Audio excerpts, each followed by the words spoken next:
So here we have the divers media training where they are practicing speaking in front of a camera. Welcome to Gold Coast FM Talk Sport with Stephen James, 97.3 on your FM dial. Just a few notes coming up on this weekend. We've got the Southport Baking Fair, which is going to be held at the RSA. 65 plus, $5 a ticket. All proceeds go to the new bowling lane that's going to be installed out the back. Cheap drink prices, sausage sizzle, $5 beers, $2 sausages. Welcome today in the studio. We've got some members of the Diving New Zealand diving team, obviously. So starting at the front, we've got Sophie, we've got Philip, we've got Natalie, Nelly, Amelie and Theo. Welcome to the studio, guys. Welcome to the Gold Coast. Hey. Great to be here. Let me just check my notes here. I'm not a diver. Dry gym, is that right? A dry land training facility? Just want to elaborate on that a little bit for the listeners at home. Yes, it's great facilities. Got the foam pit, which is good. In case you make a mistake, you got it there to be able to back it up. Do you think you guys have gelled as a team throughout the week, or has there been any arguments, any fallings out, or do you think the team have been really good and got together?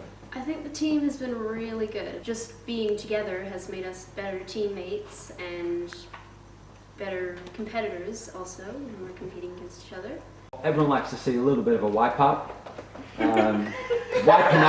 Wiping out is part of the sport. Again, for the listeners at home, 97.3 Talk Sport, Stephen James, Gold Coast. If you were to have such an incident, how do you think, what would be a coping mechanism that you would develop to make sure you could come back, do the dive again, and also come back stronger?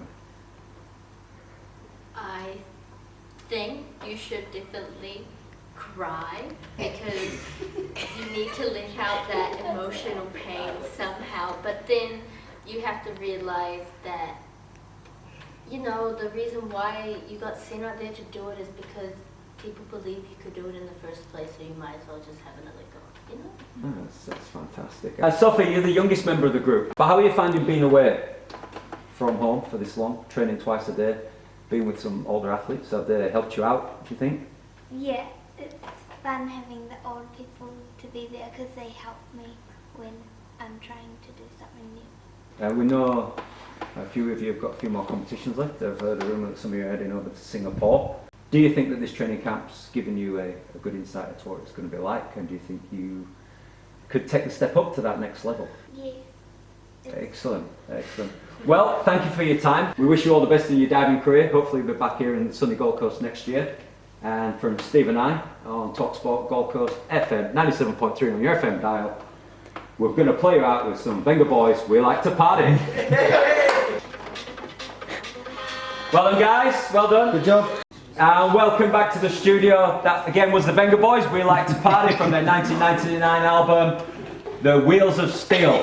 Great album that. Steve, do you enjoy that album? Love that album. Love that album. As a bus driver myself, really enjoy that album. Yeah. If you don't know, Steve's a part-time DJ and a part-time van driver. He drives groups of young kids around the Gold Coast. Alright,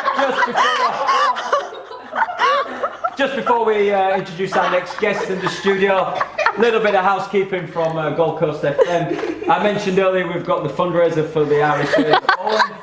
Also, as well, there's a movie night for St Anthony's Primary School. They'll be watching Star Wars. All proceeds will go to the school because they want to build a new platform to do some bombing. Sausage, sizzle and bacon. Come on down, that's St Anthony's Primary School, just on Bundle Road, number 46 Bundle Road. In the studio this morning, we've got Luke Sickis. And we also have Maggie Squire. So Luke, Maggie, welcome to the studio. We'll start with you, Luke. I heard a rumour that last year you represented New Zealand at the World Junior Championships. We're going to go straight in. How did you find that experience? I thought it was really cool. Good experience to meet all the people I'm competing against. And Maggie, you went over to Montreal, competed in the prestigious Camo International Diving Meet, Open and Age Group Diving Meet. How did you find that experience? Well, it was a real eye-opener for me to see how good other people are from around the world, because we're quite isolated here, and it doesn't, and you kind of seem like you're quite good, and then you go over there and you seem like you're really bad. Oh, wow. How many divers were at the event, Maggie? Well, in my event there were 40 people. What about, oh wow, and overall? no idea. And Luke, big events for you overseas? Hmm? How many divers in your event? Oh, at Junior Worlds? Yeah, at Junior Worlds. I think it was 30 odd. Wow. Big events. Big events, really big events. And how do you guys cope with the jet lag and the time difference? Just Sleep. sleep, very good. Sleep, that's excellent. Now, Luke, I've got a question for you here. You did platform synchro with a Wellington-based diver, Arno Lee, who unfortunately is not on this trip. We've interviewed Arno in the past, and he's a man of few words. As a team, how does that work? Is it troublesome or? Nah, he actually opens up quite a bit around me personally. You learn from his shrugs. Diving is an individual sport, so if you mess up in an individual event, you've got no one else to blame. If you nail the dive and your partner messes up, how's that? Do you get mad? Nah, because it can happen to you as well. Right, Yeah, so it's there's just that. Just a bad dive. It doesn't like anyone. It can happen to anyone. Any big events coming up just before you leave for the rest of the year? There are a few. Luke just hit his head on the ceiling fan, so we have to lay off him a little. You've had a little bit of a bum run. Broken thumb, is that right? Or Wrist. a broken wrist, and then a little bit of concussion. Does it just? Do you ever just think, why am I bothering here? Why don't I just quit? I'll go play something easy and soft, a little maybe rugby or something like that. Or is it that? Is it those setbacks that keeps driving you forward? Yeah, it's what makes you stronger. Luke Sipkis, Maggie Squire, thank you very much.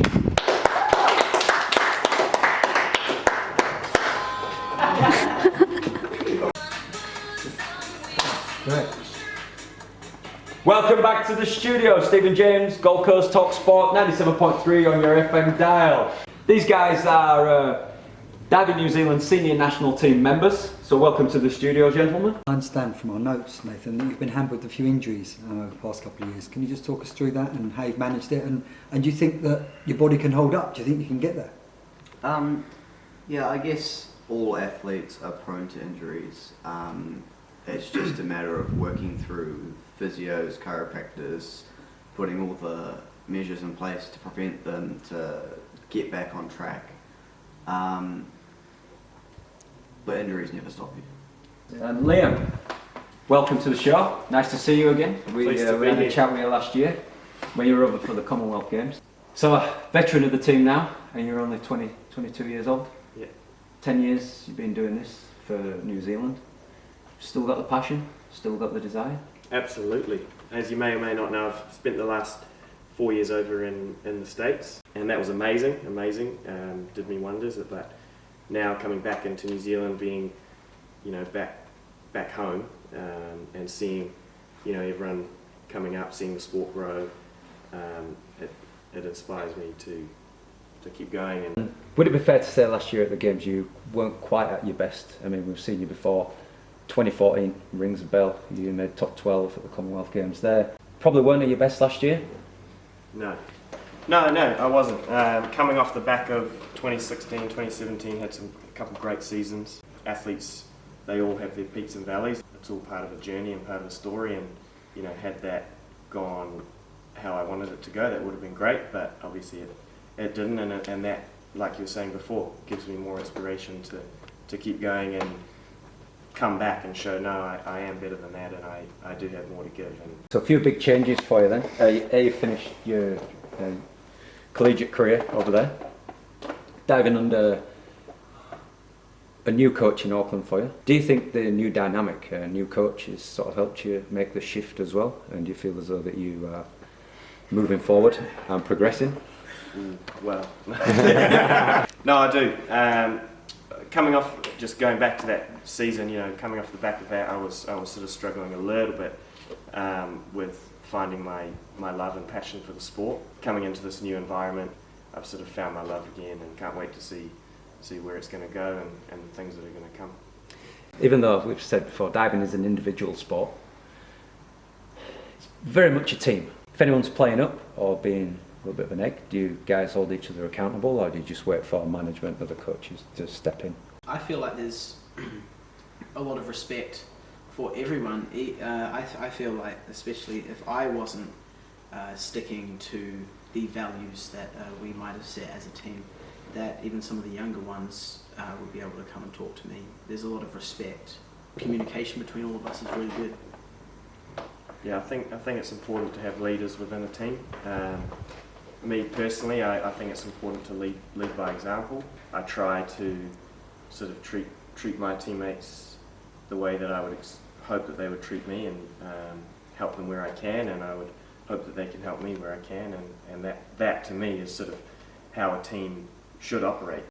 And last question before we go. Last year, Commonwealth Games, the two coaching staff over there spotted in Surfers Paradise, 4 a.m. Neither of them could walk, they didn't know where they were, and they had to be dropped off they had to be picked up by a Team New Zealand member.